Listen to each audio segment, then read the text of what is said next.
Welcome to Ripstop on the Record, the podcast for makers, by makers, where we talk about all things MYOG. Brought to you by Ripstop by the Roll. I think it's good, right? Yeah, I think that was a good take. Hey everyone, welcome to Ripstop on the Record. I'm Jameson. In today's episode, we will be talking about pack frames, about where to source them, how to fabricate them, where to buy them, and then also where to look for them if you're looking to go the Cordage route. Speaking of Cordage, today we are talking with a Cordage company staple, Brandon McIntyre from Superior Wilderness Designs. If you're not familiar with SWD, then go check them out. They make really cool packs ranging from ultralight frameless to single stay to more or less full frame pack outs for pack rafting and other heavy loads. So if you want to see all that Brandon is up to, then check them out at Superior Wilderness Designs. Carter will be joining me in a bit for this episode to share his variety of knowledge on pack materials and shapes and things like that. But first, a few updates. Our sewing machine is now live. If you are looking to buy an RBTR endorsed machine, then check out the Singer Heavy Duty 4411. That is our machine of choice. It's what we use in our tutorial videos, as well as a really versatile machine for any beginner or amateur.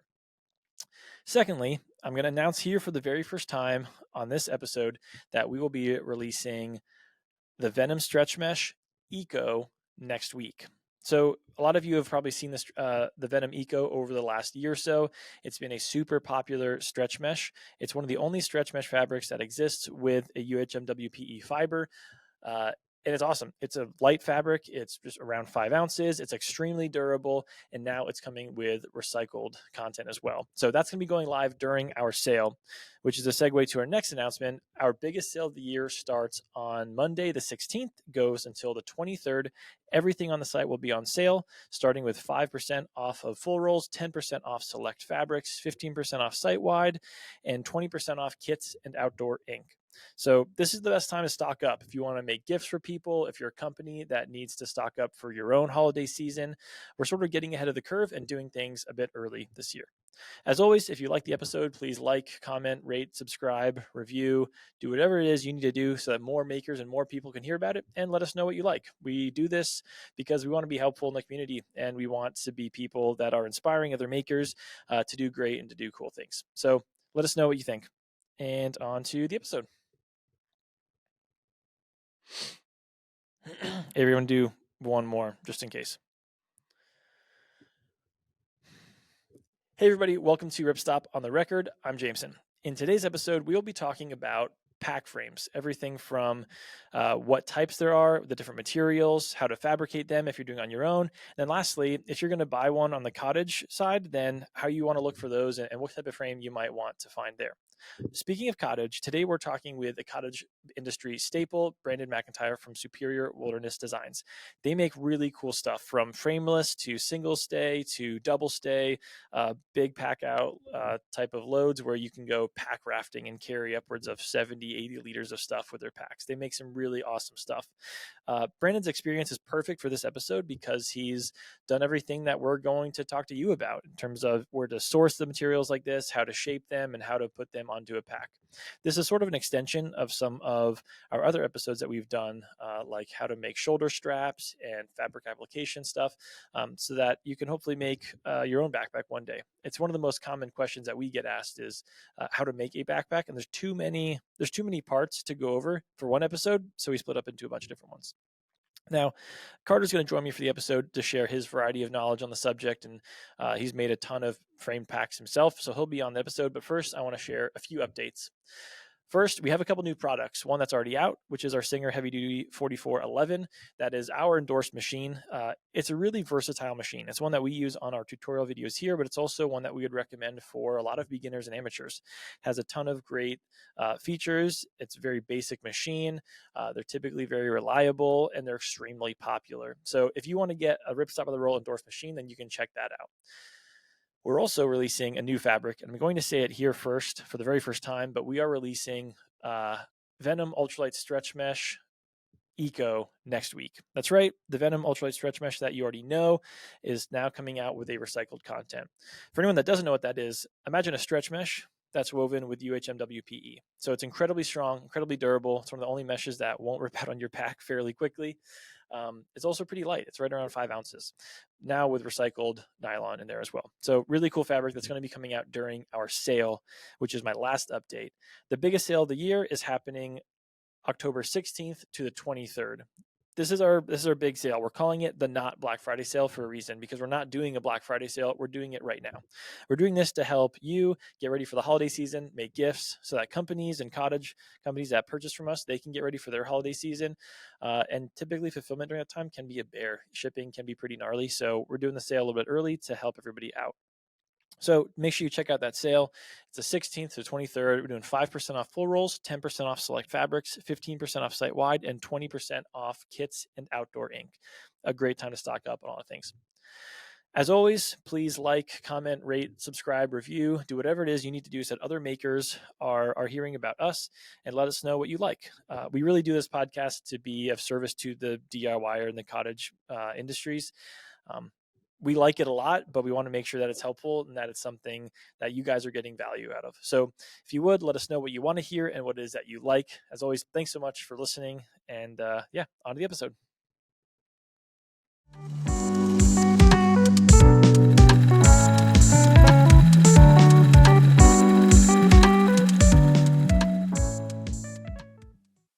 Hey, Brandon, thanks so much for joining us on today's episode.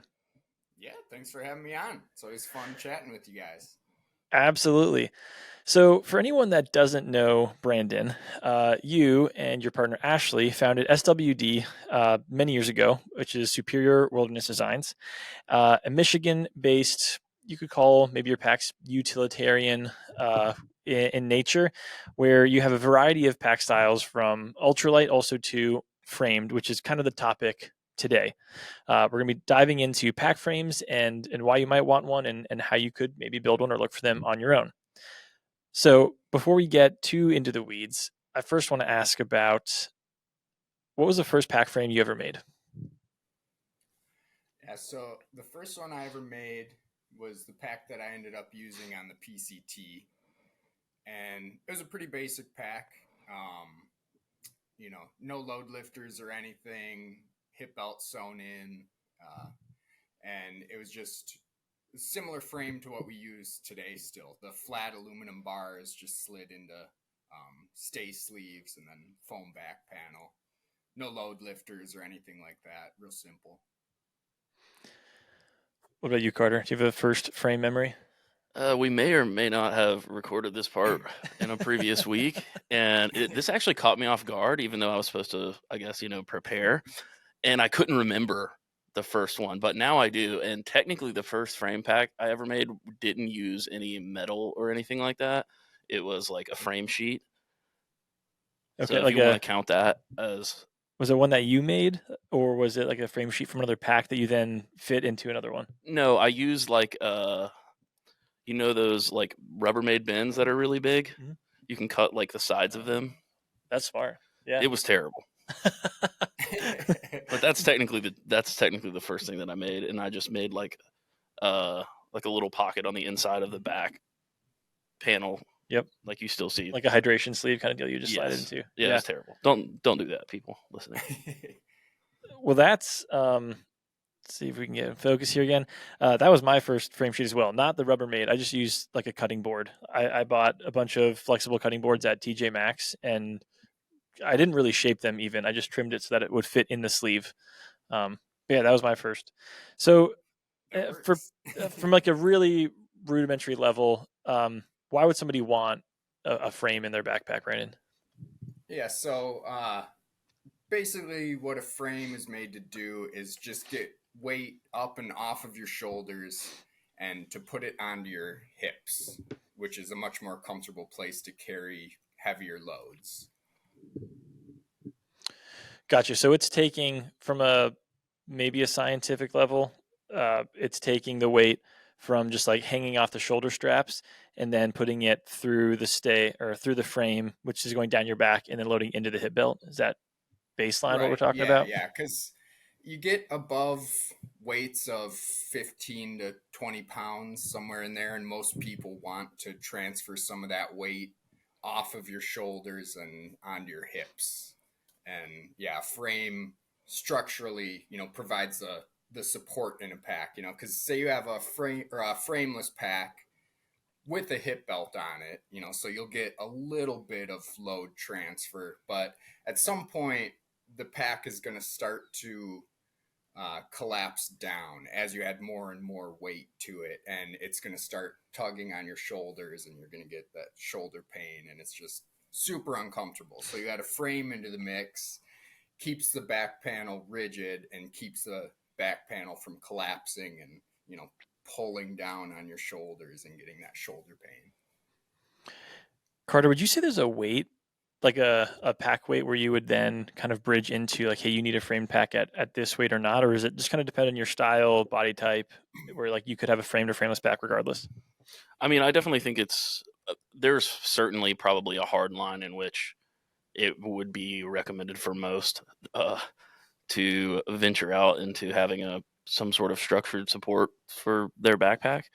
But I also think it's just a pretty, I don't want to say complex and trivialize actual complex things, but for instance, you could have an ultralight base weight of like 10 pounds and go on a weekend trip, but you prefer to have an ultralight framed pack because it just makes your experience better, which I also think is completely reasonable.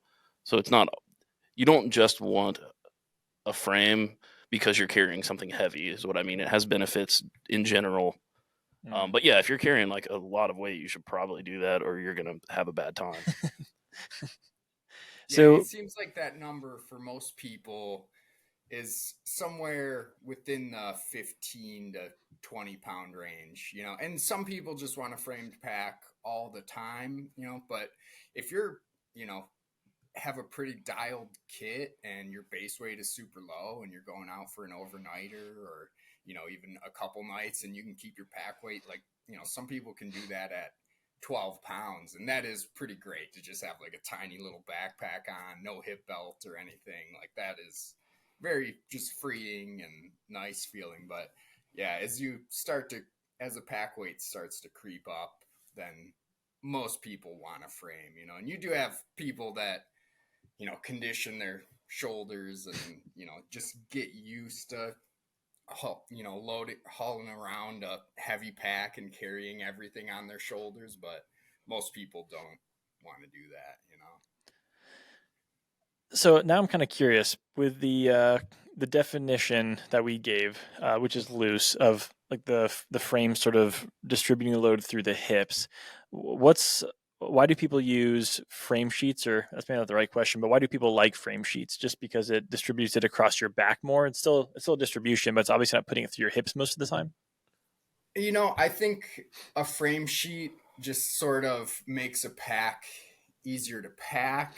It protects your back from anything inside, so you maybe don't have to be as careful about where you pack, a cook pot or something with a hard edge or something like that. A frame sheet will do a little bit in terms of keeping the back panel from collapsing and adding that like vertical rigidity that you're looking for.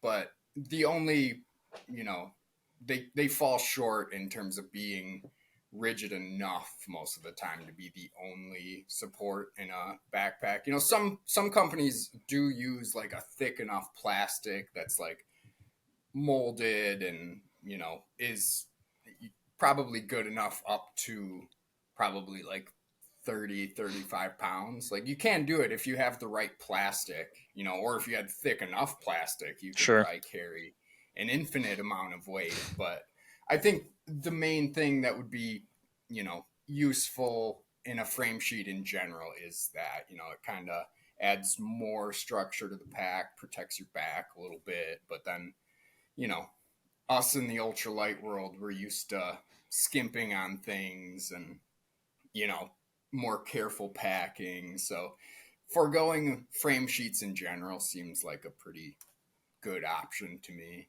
and just doing something smaller, lighter, more kind of focus just directly on providing that vertical rigidity that you need to keep the back panel from collapsing.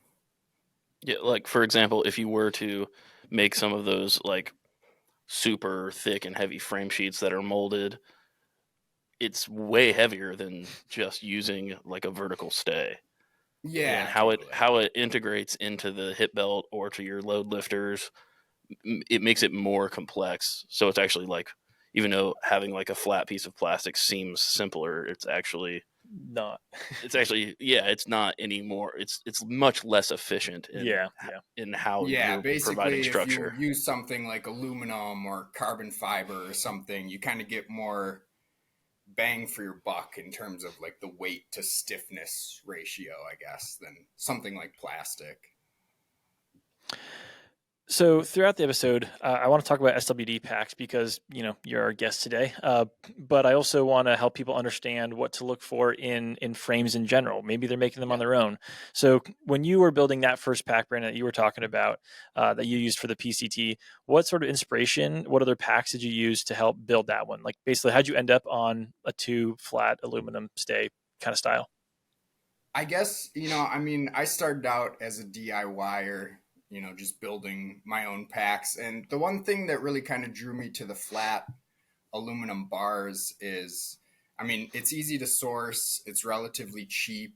But one of the things that's really nice is it's hard to screw them up, where like you just get the length right and then you can kind of play with the shape all you want. You can, bend it and try to shape it to your back, and if you kind of mess it up, then you can like keep tweaking it, and you'd have to like really try to like break one of those frames. You'd have to like fold it completely in half, whereas some other things like tubular aluminum or something, they don't have as much wiggle room as far as like shaping them and then reshaping them. You can dent them. They're a little bit easier to break. It's still a good option, but you have to be a little bit more careful with them, and you can't necessarily like bend it every which way a million times. So that was one of the things that really drew me to the flat aluminum bar.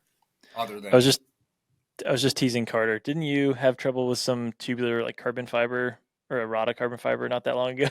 Yeah, but not obviously you can't bend Not bending carbon it, but... fiber because it fails catastrophically. But I can't remember what I was doing. I think you were trying to build a stay for before the Nashville pack was released. We were testing. No, I was.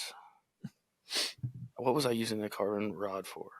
Oh, I was modifying a what's that company that I can't think of? Laurent. KS Ultralight. KS Ultralight, yeah. Yeah. He has an external frame backpack that's like super minimalist that has 2 support rods that are on either side. It's a pretty good balance in between. It's like the lightest frame pack that you could possibly find. But it obviously has some drawbacks because it's on the sides. The load transfer isn't as good. But yeah, I was changing them out to different carbon rods, and it was. I try to use a hacksaw that's made for carbon fiber that I have for bike stuff, but it didn't work. So eventually I just got a little table saw thing from Harbor Freight, and then it worked. But yeah, I ruined like $75 worth of carbon fiber in about 40 seconds. Yeah, that's rough. So that's for people that are taking notes here. Point 1 in the aluminum column for if you're looking for easy shaping or forgiving shaping rather, or any shaping really. Yeah, I guess just you shaping really in general. shape. Yeah, you can't shape carbon fiber at all unless you're making a mold in which you're going to lay multiple layers and then like build carbon fiber yourself, which some people do that, I guess. Yeah, and that would be cool, but then the cost goes way up, and so we've looked into it a little bit, but for how much more expensive it is, and the weight savings isn't really like that much, like you might end up saving like a half ounce or something, but the cost is like, probably more than 10 times what the aluminum is. It's kind of like, I don't know. So that is one thing I wanted to go over a little bit, is just helping people understand the options when it comes to frames and what they could look for. So we've mentioned a few, and I just want to lay them out there. We've got flat aluminum, which comes in different thicknesses and widths that you can use and then shape from there. There's tubular aluminum, which is, as it sounds, it's kind of like PVC pipe of aluminum that you can also shape and whatnot. Then there's carbon fiber, which can also come in rods, and they have like flat style as well. Okay. What else? And I want to go over kind of the pros and cons of each of them, but what else? What other options are there? Titanium, which you probably can't do at home at all.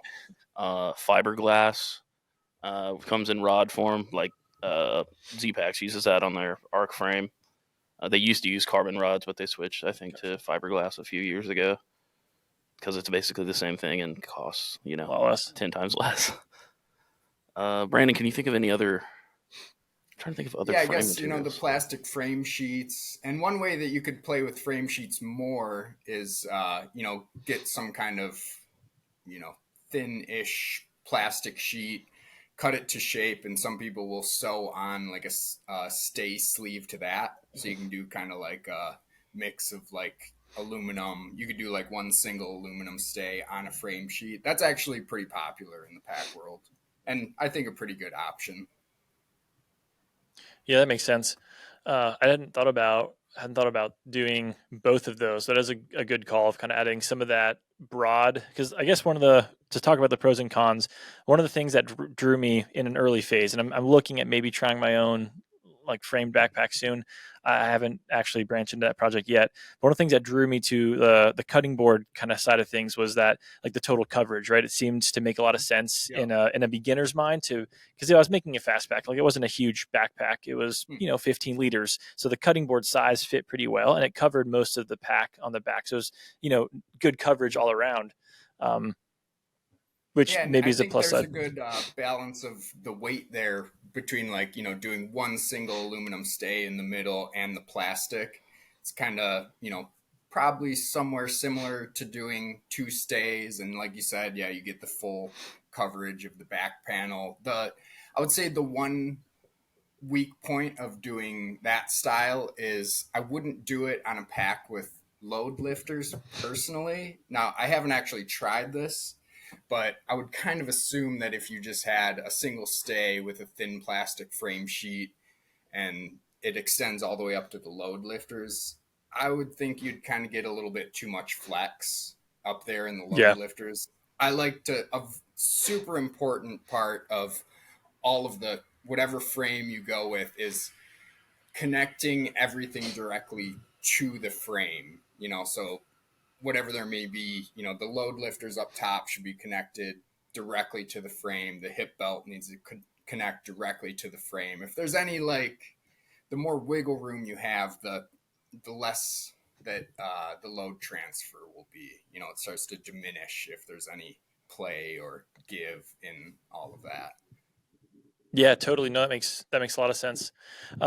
Let's touch on some other pros and cons of the materials, starting with carbon fiber. Right away, super expensive, hard to work with. What else? You can't. I would say it's more than it's just hard to work with. It's that it is what it is, right? So, like, if you're going to use carbon rods and just you have like straight rods on each side, that's probably the most approachable way that you could do it. But you're not getting the same load transfer that you would get from like two internal stays. But depending on how you connect it, of course, because you can't connect directly to the hip belt really when you have stays on the outside of the pack. You have to connect like to the sides. Mm-hmm. But yeah, carbon fiber, like you would have to have someone usually who specializes in making things out of carbon fiber and then get them to make like a mold. You would have to design exactly the way that you want the stay. You have to design the entire pack and everything and know how the stay has to be. And then it would be made that way and it'll be that way forever. You can't just like, you can't be like, I got this flat piece of carbon fiber, but I really wish it curved more on my lower back. And you just like go bend it. That's not, you can't do that. Sure. So it's certainly the least DIY friendly if you're trying to customize something or like build prototypes because it is what it is. Yeah. And then Brandon, you use aluminum. What would you say the pros and cons are of that material? I guess I would say the main con really is just that it can be a little bit heavier than some options. It's generally pretty light. our frames probably are in like the 4 ounce, you know, like range, maybe a little bit lower, like 3.5 to 5 is probably like the full Kind of depending range. on size, largely. Yeah, totally. Okay, Just depending on size. They're all the same thickness and width, but just, we have anything from sure. like little 18-inch stays all the way up to 26-inch. So they vary quite a bit. But yeah, weight is probably, I would say, the only real downside to aluminum like that, because you can get lower with something like carbon fiber, or even tubular aluminum is lighter, but then, it's a little bit harder to work with than the flat bars. So that was my next kind of question is, once you choose material, or maybe you don't choose it this way, and you don't have to follow this template for anyone listening to build your pack. But once you figure out a material, or you are able to source one, then you can kind of figure out shaping and stuff. To Carter's point, carbon fiber, you don't really have an option of shaping unless you're carbon fiber manufacturer to some extent.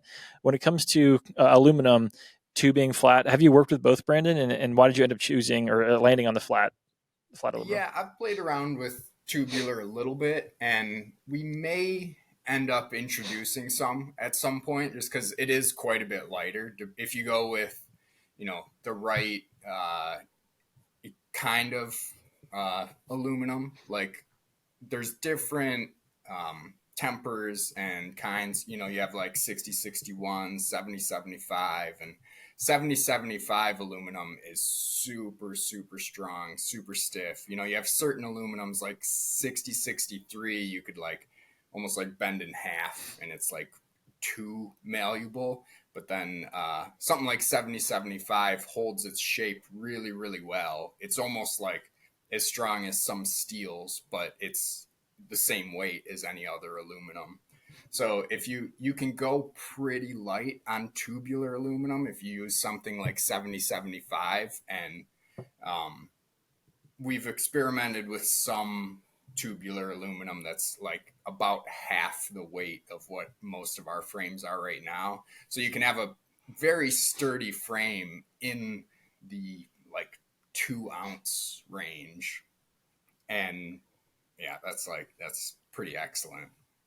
So when you were experimenting, are you talking about like, I'm assuming that you would do like a hoop style frame in that case, or literally just putting it in sleeves and just taking the place of the flat aluminum? Yeah, I've done both for sure. The only thing with sliding like just the two, like if you don't do like a U-shaped frame with the Right. tubular stuff, it can have a tendency to kind of turn in the stay sleeve, but I think if you get everything dialed, you can probably get it to work for the most part. I haven't played with it a ton. I've done a couple trips with stuff like that. And there's some companies that are full on just using, like two tubular stays, and it seems to work for them. So I think it is probably an option. But yeah, it's a little bit harder to shape, and there's, some downsides like that, but it seems like it's a pretty good option. How do you shape aluminum? Like when you're getting it for a DIY or at home, and they just get a large, like I don't know, they sell at Lowe's like a 6 foot or 8 foot section or something. How do you go Yeah, about then totally. making that into a backpack frame? So I actually I'll do a pair in like a vise, and I have like a little form, and I just check them afterwards. But yeah, that's totally something you could do at home. If you have like a tabletop mounted vise, that's probably the easiest way to do it. And then just put something soft in there so you're not like scuffing it up. Um, yeah, and have a general idea of the shape that you want, and just, slowly kind of shape it to your back. And I recommend people do that even, with one of our packs, where like, I mean, we shape them roughly, it's actually just based off of my back. It's like, I feel like I'm a pretty average, height and build. And it's like, we'll just go with that, but you can actually pull the frame out and kind of compare it to your back, and everybody's different. So you're never going to make one shape that fits everybody. So it is kind of nice to be able to shape it. But yeah, if you have like a tabletop vise, that's a good way to do it. And just kind of, I'll work in like 1-inch sections, just slowly forming it how you want. And just a little pull is all you need, and just shape it to the general shape that you want. It's going to be different depending on the material that you're working with, but that's how we do the flat bars. Totally. Let's follow this this example here. So someone has procured some flat aluminum, which I'm sure they can get at Lowe's or just anywhere online. I'm sure you can find it. We'll talk about some links later. But let's say they found some flat aluminum and they want to turn it into a frame. When you say you want to shape it to your back, what do you mean? Like, do you mean like literally following the contours where it kind of goes down your shoulder blades and then kind of into the crook of your back, things like that? What sort of shape are you trying to create for a frame? Yeah, that's exactly it. I would just go for if you look at yourself from like a side profile and the lumbar kind of curves in, and then your upper back is generally going to curve out a little bit, and just kind of following basically the curvature of your spine, whatever that may be. And it's useful to have someone else around to kind of hold it up there, or have like a full length meet. Interesting. And then when it comes to rods or like when it comes to kind of the frame rods, where it's not something it's an external. I'm thinking of like your KS Ultralight pack where they're two straight rods. There's not as much shaping, but you really just have to dial in is it just the length that you have to figure out then? So if we're talking about like static, just rods that are not going to move, which is different from shaping like tubular aluminum into like a hoop style or U style frame, that would be like a frame that goes around inside of the pack that starts down here and comes all the way up and around, if that makes sense. Like a U. Yeah. An upside down U. For the height of just like external or internal, like straight up rods, it's just going to be a matter of your torso height plus the height of load lifters, because you still want you want the apex of that rod most likely to fit into some sort of sleeve that will be the load lifters, which ideally you want for your torso height to form 45 degrees from where the strap contacts your shoulder. Gotcha. Yeah, that makes sense. I think I'm not a professional. Brandon is the professional here. I would say any frame would kind of follow that same thing. You want it to be somewhat, similar to the shape of your spine. Or, some companies go with where you actually try to keep that midsection off of your back and they go for the airflow thing. But I don't know. I think that's okay if you're carrying lower weights, but I've always kind of liked having a pack directly on my back. I just feel like, having the weight closer to your center of gravity, it just gives you an overall better carry. And to me, it's more comfortable. Let's talk about some of the different, we kind of just mentioned a couple of different frame options there, why you might want one over the other. So I think the most popular ones that we could point to are kind of the SWD style, which I'll call it kind of the stays that are shaped to your spine. There's two of them kind of on either side of the pack. There's the U, kind of the U or the hoop shape, which normally is like an upside down U, or they're both with like the... I would say normally it's an upside down U because the ends of the rod terminate into the hip belt. Totally. Okay, so the upside down U, and then there's maybe the external ones, kind of like the KS Ultralight, where they're kind of straight rods on the other side of U, similar to the spine ones, but they're straight. For a beginner, let's talk about someone that hasn't made a frame pack before, because we probably don't have time to go over every reason as to why you want one or the other. But for someone making a pack or looking to purchase a pack from somebody, what's a really good way to start for a backpacker that has a normal ultralight load? They're not carrying 45 pounds. They're also not carrying 15. I would definitely clarify. I think that there are two different answers, because looking to make your own, I think we've pretty much we can go back over that, but we've pretty much covered like flat aluminum seems like the easiest thing to do. But if you're looking to buy, then it's much different, because you have access to things that you could never make yourself. And then that's more of like personal preference and your experience and the type of gear that you have and the weight that you're carrying. But if we're just talking about making it for yourself, then I think Brandon's exactly right. Like flat aluminum, that you can easily shape and then adjust and also assimilate into your pack with a sleeve or something like that, seems like by far the best way to go for a beginner. Would you add anything to that, Brandon?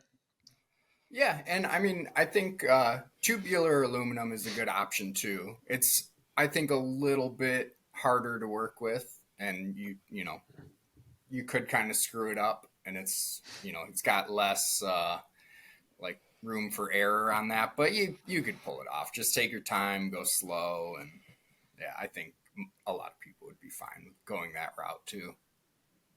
Totally. Do you use the same frames, Brandon, your packs from the smaller, lighter ones all the way up to like your pack rafting style packs? Yeah, so our lightest framed pack actually just has a single stay, and it's like in the center. But other than that, the only thing that really changes is the height of the frames from like our smaller packs, something like our long haul, which is kind of just a typical like 40, 50 liter pack that, most people would through hike with or something like that. And then our bigger packs, the made for hauling more of like 50 pounds for pack rafting, stuff like that. The only thing that changes is the height of the frame. And, you know, all of that is really just like the load lifters and how much extra frame you have. I guess maybe a good thing to talk about would be load lifters and where those come into play on a frame. And how I kind of think of load lifters is, for one, they can kind of just be like a torso height adjuster. And I think that that's how most modern ultralight packs kind of use them, because you'll see people often where they're just pulled all the way in and the load lifters are like at the height of their shoulders. And I mean, that's not wrong, but it's basically it's the same as a pack without load Sure. lifters. It's just a way It's not to as kind of advantageous. like adjust the torso size, so I think ideally what you want to shoot for on the shoulder strap sizing is to have the shoulder straps pretty much at the base of your shoulders. And if you know how much weight you want to carry, that can be fine. Not having any load lifters or anything like that. But at some point, as the weight increases in the pack, the hip belt and or the frame is going to start to be overwhelmed, and then you're going to start to get that shoulder tug again, because as you add more weight, the pack, the frame and the belt is always going to get overwhelmed and start to kind of condense down and tug on your shoulders. And so where load lifters come into play is they're basically like extra torso height on a pack like that. So it gives you that little bit of extra frame. If you start getting that shoulder tug and the pack's starting to compress down, then you can pull on the load lifters and it'll pull some of that weight up and off your shoulders and get it back onto your hips again. So our packs like the long haul, they give you about 2 extra inches of height on the torso. So they're only made to go, like 35, 40-ish pounds, provided that the pack is sized appropriately and you have the shoulder straps where they're supposed to be. You've got that extra weight where once the frame starts to be overwhelmed, it'll get you up to 35, 40 pounds pretty comfortably. And then on our big load hauling packs, you have a full 4 inches of essentially extra torso height up there, where the load lifters are connected like pretty high. It ends up like kind of at the base of your ear, provided that the, torso is sized appropriately. Sure. And so you really get a lot of extra mileage out of that, where like you can throw a bunch more weight in the pack, and as you need that extra, torso height, you just crank down on the load lifters and it's like magic. It just pulls that weight up and off your shoulders and puts it onto your hips. Or you can divide it up as much as you want between your shoulders and your hips. Some people still want a fair amount of weight on their shoulders, maybe something like 70% hips, 30% shoulders, or you can literally put it all on your hips. And in reality, when you're hiking long days, you're probably kind of switching back and forth. Sure. Sometimes you'll have it all on your hips. Sometimes you pull a little bit, or loosen a little bit and let it on your shoulders a little bit more. But yeah, that's the main difference, I guess, between the different packs and our range. I love a load lifter so much. I want load lifters. Yeah. I mean, obviously they have different functions, right? Depending on if you have a frame or a frame sheet or frameless. But I always there have been multiple times where I really liked the functionality of a Cordage backpack, but the way that they've constructed their pack, which is not wrong, doesn't allow them to put load lifters except for to sew it directly onto a flat panel, which isn't ideal. So they don't offer them. And I'm always just like, bruh, load lifters are the most glorious thing ever. Even whenever they're not connected to the frame, they still allow you to pull the weight in a little bit if it's sized correctly. They also just provide you some stability where no matter what, if you don't have those, the pack is going to fall backwards. The weight goes away from you. Yeah. Yeah. Especially if you're walking uphill. So just having, I've also done a few packs where the load lifters are built in the sense that they're not adjustable, but they basically they're a permanent torso adjuster, if you will. So they always take, let's say, 20% of the load off of the shoulder straps. So you can do that if you can custom design a pack to yourself only, because you know exactly how the shoulder straps are going to touch you and where they're going to be. Touch you sounds weird. But yeah, I've done that where they're literally just static, like a piece of webbing or cord or whatever that goes into a seam and then comes to the top of my shoulder, and it's just always at 45 degrees. And I don't know. I feel like people sometimes are hating on load lifters and they're like, oh, you don't need them on an ultralight pack. And I'm like, I need them always. They're like my friend.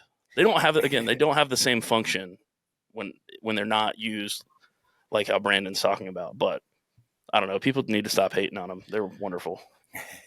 Well, something else that's interesting too that I've noticed on your packs is that I think a lot of people think of load lifters, in the ultralight space, they think of them as just heavy, which I'm sure they can be if you use just maybe 1,500-pound webbing or something. Yeah, maybe if you use something really aggressive, it could be heavy. But you also have a couple of packs have an interesting take on load lifters.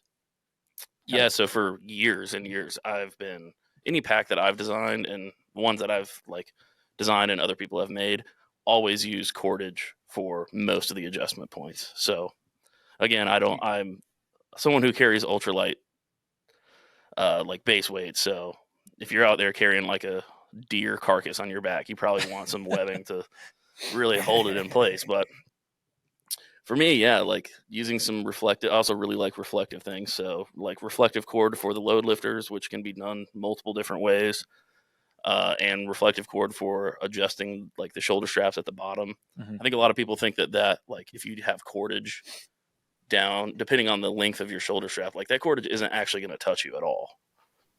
Mm-hmm. But I think people are not that it matters now, because there are so many more available adjusters and sizes of webbing that it doesn't really matter that much. But for me, I'm a nerd and I want it to be as light as possible. But yeah, cordage load lifters are cool, and you can do different colors and stuff, which I like. The first thing that I said when I saw that, I was like, oh, that can't be as strong as webbing, right? And it's obviously just naive, but for everyone thinking the cordage does look it looks flimsier just because it's thinner. But when you use a poly UHMWPE hybrid cord, it's not going actually stronger. Yeah, you're not going to have a problem with it. Yeah, you might have, I would say it's normally what I do is tie some sort of loop at the end. Mm-hmm. So I have something to pull onto, because I think that might be one complaint people would say is oh, well, it's a small cord, it's going to hurt my hands. First off, I don't think you're adjusting your load lifters 68 times a day. Probably not. Yeah, I would think the main thing would be just using thick enough cord So if you're using like those line locks or whatever, I would assume that's what you're using up there. Just making sure you use thick enough cord where it's not slipping, from just bouncing on the trail all day. Yeah, so there are multiple line locks out there that are designed for like even 1 millimeter cord. We're actually about to start carrying one really soon, Nice. which I'm excited about. Because you're right, especially like the regular line lock 3s that most people use and most companies use, really like 2.2 millimeter is like the thinnest, maybe 2 millimeter if it's reflective Yeah, because you it need has pretty extra wide friction. cord for those. Yeah, there are also some which we don't carry, which it's not great always saying about the things that we don't carry yet, but I'm always working on trying to bring on new things. Are like they have adjusters that instead of line locks where it's molded, have almost like a little slider in it. So it's like a hammock cinch buckle if you've ever seen one of those before, but it's for cord, and those are extremely effective. Yeah. Yes. So I've used both Yeah, of that's those. cool. But yeah, you're exactly right. When I first started putting cordage in there, I of course wanted to use like a 1 millimeter Dyneema cord, and then I just had the regular line locks, which is all that was available. And yeah, for like the first 3 miles, it's cool, and then all of a sudden you just hear like and then sliding back. And so, how did you attach it to the shoulder straps? Did you just tie it onto webbing, or? Yeah, so normally I'll have, depending on the shoulder strap, there's always something, depending on if I modify a pack or if it's one that I made. But yeah, some sort of like daisy chain just going up the top, which also means that you can change and move where it starts. And then I normally tie a bowline because that has the best, what's it called? It distributes the load of the cord better, so you're not pulling up on the grosgrain daisy chain. So I tie it in so that there's basically a loop going through where the bar tack is instead of like tying a knot and cinching it down. But yeah, just a bowline. And then, grosgrain with a line lock into the seam wherever I decide that to be. Nice. Yeah, that's cool. So you're kind of referring to it already, but a huge part of building a framed pack or looking at framed packs through companies is understanding how they attach to your pack itself and how you want that connection to work. Brandon, can you talk us through how SWD does it in terms of how you what materials and components you use to make your frame stays go into your pack and how you attach them to the pack? So how the frame stays are connected to the pack, or how like the suspension components like the shoulder straps and the hip belt connect to the frame? Which I see what you mean. Like how the frames, how you keep two flat aluminum things to go onto the pack without falling out or poking through the pack. Yeah. Said more simply, how do you sew the frame into the pack? There you go. That's what I'm looking for. Yeah, I guess there's a number of ways that you could go about it. One of the easiest is just to use webbing in the right dimension, that'll basically create the little tube that you're looking for. You could use any fabric, really, if you wanted to use the same fabric that the rest of your pack is made out of. You could do that. Webbing is, readily available and easy and durable, so that's a pretty good option to go. And yeah, basically you just sew it directly to the back panel, and then make sure that you have some kind of closure, on the one end, like probably just sewn closed on one end, and then a little Velcro flap on the other end is a pretty popular design. Or on some of our packs with the removable hip belts, some people call it like a floating belt. We have a little webbing, like daisy chain, and then our hip belts have like a metal clip, and you connect that to the daisy chain, and the daisy chain itself kind of acts as the flap at the bottom. So it's kind of hard to explain, but essentially like a flap with some kind of way to keep it closed, like Velcro or something, is that's a pretty easy way to go about it. So I think one similarity amongst any frame method that you use, whether it's a hoop or the shaped stays that are in a sleeve or the external frames, is that you need to create some sort of pocket for it to sit in no matter what you're doing. And you just want to make sure that what you're trying to do with that pocket what we were kind of going back to what we referred to earlier. So you want to make sure that pocket or that sleeve, whatever it is you're working, whatever you create for your frame to sit in, is just going to directly relate to the shoulder straps and the hip belt. Is that right? Is that too simplified? Yeah, definitely. That is really one of the trickiest parts, is figuring out how to connect, like the hip belt, the shoulder straps, the load lifters, and get all of the connections, as solid as possible to the frame and kind of minimize any play in there. And it can be done, relatively easily. What a lot of people will do is, have basic, your hip belt and your shoulder straps too, and then have probably like a layer of foam or a frame sheet, like a plastic frame sheet, and then have another layer of fabric on the back side of that, and that's what you sew your frame, holders to, or like the frame tubes or something. So it'd be like a sandwich of layer of fabric with your shoulder straps and hip belt, foam, another layer of fabric with your frame sleeves, and sew that all together. That's a pretty common way to do that. On our current packs, we've kind of minimized some of that, and it's all just one piece. It's all just sewn to the same piece of fabric, but it's tricky to do, to get everything, with solid attachment points to the same piece of fabric like that. You bring up another good point there, which is comfort. I think a lot of people maybe hear like flat aluminum stay shaped to your back and as close to your back as possible. And it sounds probably uncomfortable, which I'm sure it would be if it was just pressed up against your back the whole time. I know a lot of companies do this, but I've hiked with an SWD pack before, and I'm going to refer to it there. You have a really nice kind of padded design in there as well, which is what you were just talking about with like there maybe midway up your back, there's like a piece of foam that kind of sits to pull your back, give some airflow, but also just put something between your back and the stays, as well as obviously a cushioned hip belt. Are there other ways that you can help kind of, because I would imagine with a DIY pack, it's probably a big issue that you run into, is you make a framed pack and then all of a sudden it's like just digging into you the whole time. I definitely don't think you need it. I think obviously, depending on what you're doing and if you're making it for lots of different people, like for instance, I don't think Hyperlight Mountain Gear has anything. Maybe a thin piece of foam, maybe. I think they definitely have a little bit of foam in there, probably 1/4 inch. Yeah, it's pretty thin that they just. The user of the pack. I think that most people are probably going to want some barrier between themselves and the aluminum frame. One way that you've seen some people, some companies kind of get around this is just by moving the stays to the far outside of the pack, and you can have the hip belt and the shoulder straps and everything kind of on the inside of the two stays. Mm-hmm. And if you do that, then it kind of keeps them off of your back.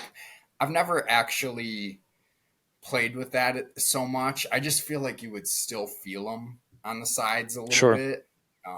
So yeah, I don't know, but that's something to play around with for sure. Yeah, I think one of the easiest ways is, as Brandon was talking about, basically making a 3-layered thing with whatever you're going to use to protect your back in the middle, and just making it like a sandwich. So then you can also sew the frame holders on separately on your own piece and make sure you get that right. The other thing you could do, which for a DIYer might be a good option, is you can honestly just put some loops, some like grosgrain or webbing loops on the back panel of the backpack and put shot cord in it and put a sit pad in it. Yeah. Yeah. You could easily do that. Yeah. Yeah, that makes sense. It's something you're going to use anyway, so it's light, but it's also like a foam thing that's going to protect you. Yeah, it's not the most aesthetically pleasing. And it's not going to be exactly the same as having something that's sewn in there. It's a good start, especially with the shot cord versus having like an actual piece of like, I don't know, stretch mesh or something that's really holding the pad in place. But you could easily do that. If I were making one for like the first time, that's probably what I would do, because it's just so simple and customizable. Yeah, I'm a big fan of having a a pad accessible, or a sit pad or anything like that, kind of, on the back of the pack, and does the double duty of keeping, anything hard like the frame off of your back, and you can pull it out and, sit on it, lay on it, do whatever. Maybe it's your, only sleeping pad. I definitely did that for a long time, just the, torso length, 1/8-inch pad, but I'm old now. Can't do it anymore. So Brandon, you don't have to disclose whatever SWD sources their things if you don't want to, but where could we link people or send people to go check out where they can find flat aluminum or tubular aluminum or anything like that? Yeah. I've used, like, for one-offs, if I want to try something new, I'll usually do, I think it's called like Online Metals or something like that, but they stock all different kinds of, shapes, sizes. They'll do one-offs, it's more expensive, but you can just buy like one little thing from them. They'll custom cut it for you. I'm pretty sure that's the name, just onlinemetals.com. Awesome. I've also used McMaster Car for multiple different things like that. Yeah, similar, like just industrial supply, basically, with all kinds of different fittings for the ends of tubes. They sell carbon rods there as well. So yeah, that's another one. And they also sell all kinds of plastic sheets, and they probably sell foam too. I don't know. It's probably not the best price on that stuff, but that makes sense. Okay, cool. We will link these in the show notes, and then just to kind of come full circle, we want to help people understand how to make them, but also help people know what to look for if they're looking for a pack in terms of a frame that's going to fit them the best. Not because Brandon's here, I'd mention them regardless, but can't mention or recommend SWD enough for a really great ultralight frame pack for a variety of options. But Carter, you own like 27 different backpacks. What other frame packs are out there that you would tell people like, yeah, this I kind of endorse this one, I like this, or parts of it? I'm going to be careful with that because I have a lot of friends in the industry, Maybe you don't endorse them. You say, like, this is interesting. I would say I will give, like, my personal, like, let's just say, like, underground picks, if you will. Sure. But pretty much now, any of the... Because those also change. Yes, underground picks right now. Pretty much any of the well-known Cordage vendors are going to have different characteristics, so I recommend looking at them and finding out which company might do what you want, but I would trust all of them, especially SWD. Now, in terms of like random or like cool packs, definitely the KS Ultralight, KS 40 or whatever I have, where it has the rods on the outside and they're removable. It's extremely light. I mean, you can have a pack that could carry 25 pounds that weighs like 16 ounces, basically. Which is cool, but it definitely has limitations. It's for a very specific purpose and person, and yeah, so that's a pretty cool one. The Nun Attack or Noon Attack, I don't know how to say that. They have the Bear's Ears pack, which is really, really cool.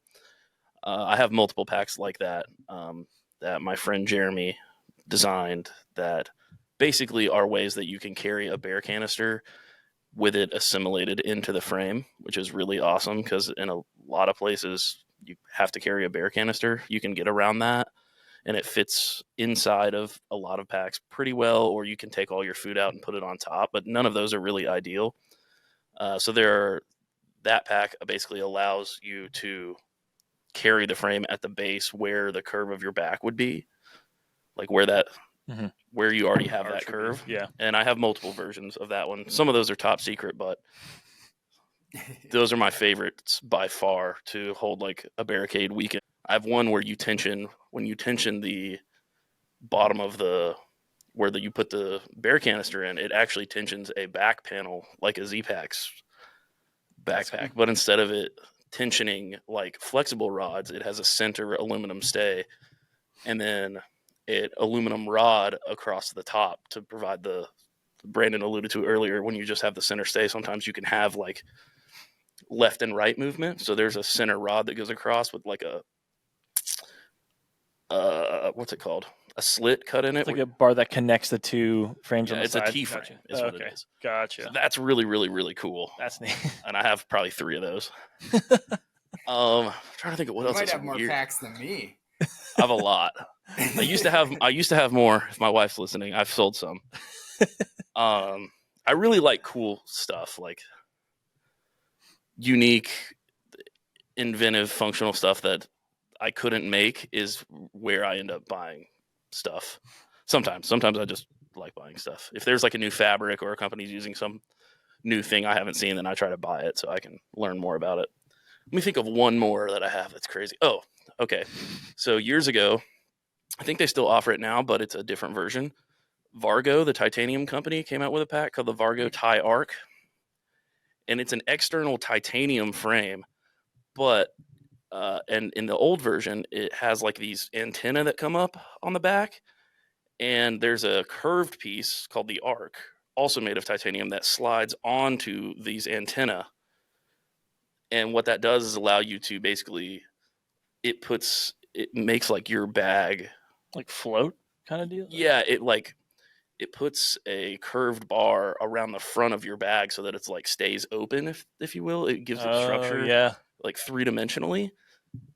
And that thing is really cool. And I had Chris Zimmer from Zimmer built me a custom pack that was 3/4 length long so that I could still attach my bear canister at the bottom. Because if you can tell, I like assimilating the bear canister into ways that make it worth it to carry.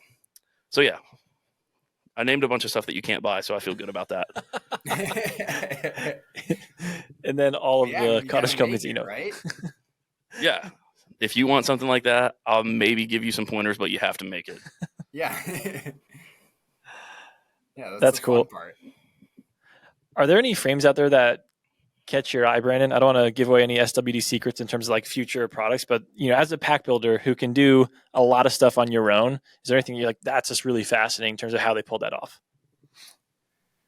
Yeah, I don't know. I mean, I guess the idea of having like a super, specialized molded carbon frame would be pretty cool. Like I would love to play with something like that. I guess I don't really have any specific examples in mind, but in some ways I kind of try to keep myself in the dark a little bit on stuff like that and try to mostly just like, get out there and use stuff and think about things that I need and ways to build it.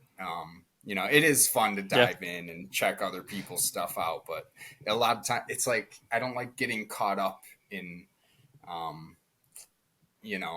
worrying about copying things and doing all of that. Sometimes I kind of like to keep myself in the dark. Yeah, no, that makes a lot of sense. Just focusing on getting your best product and not just trying to figure out what everyone else is doing.